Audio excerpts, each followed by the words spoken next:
Mr. President and gentlemen of the Board of Directors and citizens.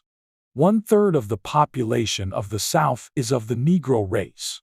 No enterprise seeking the material, civil, or moral welfare of this section can disregard this element of our population and reach the highest success.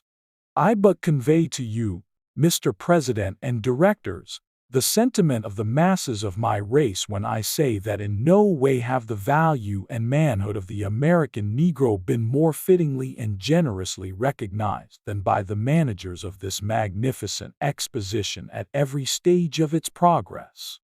It is a recognition that will do more to cement the friendship of the two races than any occurrence since the dawn of our freedom.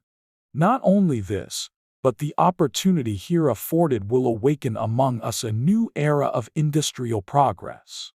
Ignorant and inexperienced, it is not strange that in the first years of our new life we began at the top instead of at the bottom, that a seat in Congress or the state legislature was more sought than real estate or industrial skill, that the political convention or a stump speaking had more attractions than starting a dairy farm or truck garden. A ship lost at sea for many days suddenly sighted a friendly vessel.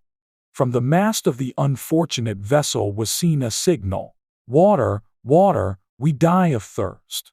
The answer from the friendly vessel at once came back, "Cast down your bucket where you are." A second time the signal, "Water, water, send us water," ran up from the distressed vessel, and was answered, "Cast down your bucket where you are." And a third and fourth signal for water was answered, "Cast down your bucket where you are." The captain of the distressed vessel, at last heeding the injunction, cast down his bucket, and it came up full of fresh, sparkling water from the mouth of the Amazon River.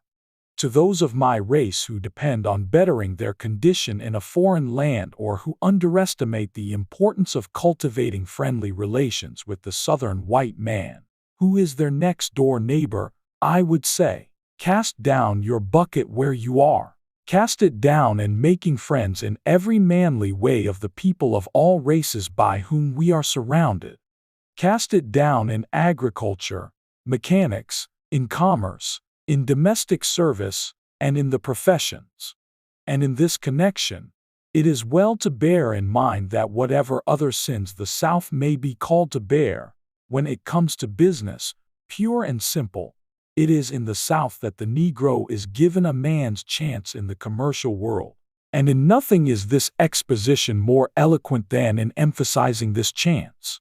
Our greatest danger is that in the great leap from slavery to freedom we may overlook the fact that the masses of us are to live by the productions of our hands, and fail to keep in mind that we shall prosper in proportion as we learn to dignify and glorify common labor and put brains and skill into the common occupations of life, shall prosper in proportion as we learn to draw the line between the superficial and the substantial, the ornamental gewgaws of life and the useful.